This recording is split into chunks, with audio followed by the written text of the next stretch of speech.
आप सभी को मेरा राधे राधे। आज मैं आपको धरती माता की कहानी सुना रही हूँ। कहा जाता है कि इस धरती पर भले ही कितने भी पुण्य कर्म क्यों न कर ले, लेकिन जब तक माँ धरती की कहानी नहीं सुनी जाती, सारे पुण्य अधूरे ही माने जाते हैं। हमें जैसे यहाँ पर धरती की ज़रूरत होती है, वैसे ही वैकुंठ में भी धरती की ज़रूर आवश्यकता होती है।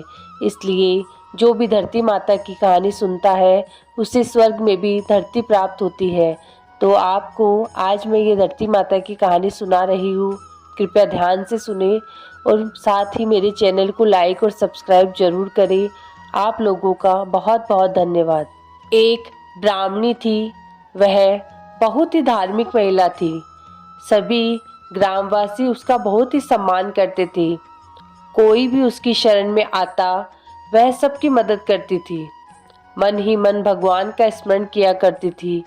भगवान की सेवा, पूजा व जरूरतमंदों की सेवा करना ही उसका परम धर्म था।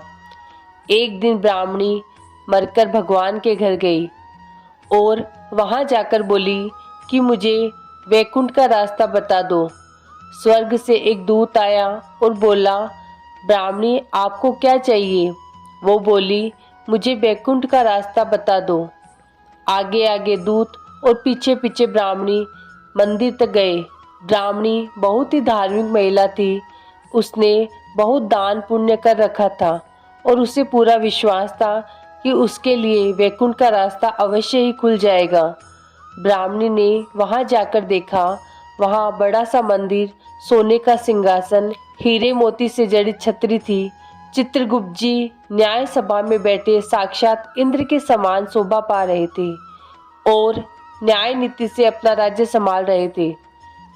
यमराज जी सबको अपने कर्मों के अनुसार दंड दे रहे थे। ब्राह्मणी ने जाकर प्रणाम किया और बोली, मुझे वैकुंठ जाना है। चित्रगुप्त ने ब्राह्मणी को उसका लेखा सुनाया और कहा कि ब्राह्मणी, तुमने सब धर्म तो किए, परंतु धरती माता की कहानी नहीं सुनी, इसलिए तुम्हारे सिर पर धरती माता का कर्जा है। वैकुंठ में कैसे जाएगी? ब्राह्मणी बोली, धरती माता की कहानी के क्या नियम है? चित्रगुप्त जी बोले, कोई 1 साल, कोई 6 महीने और कोई 7 दिन ही धरती माता की कहानी अवश्य सुने, फिर इसका उद्यापन कर दे। धरती माता की कहानी सुनने से जाने अनजाने किए गए पाप कर्मों को धरती माता हर लेती है। स्वर्ग लोक में धर्म को ही स्थान प्राप्त है, यहाँ पाप के लिए कोई जगह नहीं है। धरती माता की कहानी पीपल के पेड़ के नीचे बैठकर सुननी चाहिए। यह बात सुनकर ब्राह्मणी ने प्रार्थना की कि मुझे 7 दिन के लिए वापस पृथ्वी लोक पर जाने दो, मैं कहानी सुनकर वापस आ जाऊंगी। चित्रगुप्त जी ने उसका लेखा जोखा देकर 7 दिन के लिए पृथ्वी पर भेज दिया। ब्राह्मणी जीवित हो गई। ब्राह्मणी ने अपने परिवार वालों से कहा कि मैं 7 दिन के लिए धरती माता की कहानी सुनने के लिए वापस आई हूँ। इस कथा को सुनने से बड़ा ही पुण्य मिलता है। उसने पीपल के पेड़ के नीचे बैठकर परिवार के साथ 7 दिन तक धरती माता की कहानी सुनी। 7 दिन पूरे होने पर वापस धर्मराज जी का बुलावा आया और ब्राह्मणी को वैकुंठ में श्री हरि के चरणों में स्थान प्राप्त हुआ।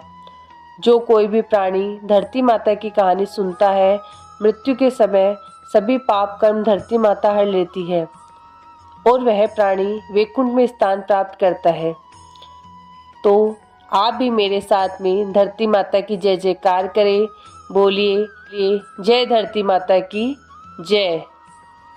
अगर आपको यह कहानी अच्छी लगे तो लाइक और सब्सक्राइब जरूर करें। आप लोगों का बहुत बहुत धन्यवाद।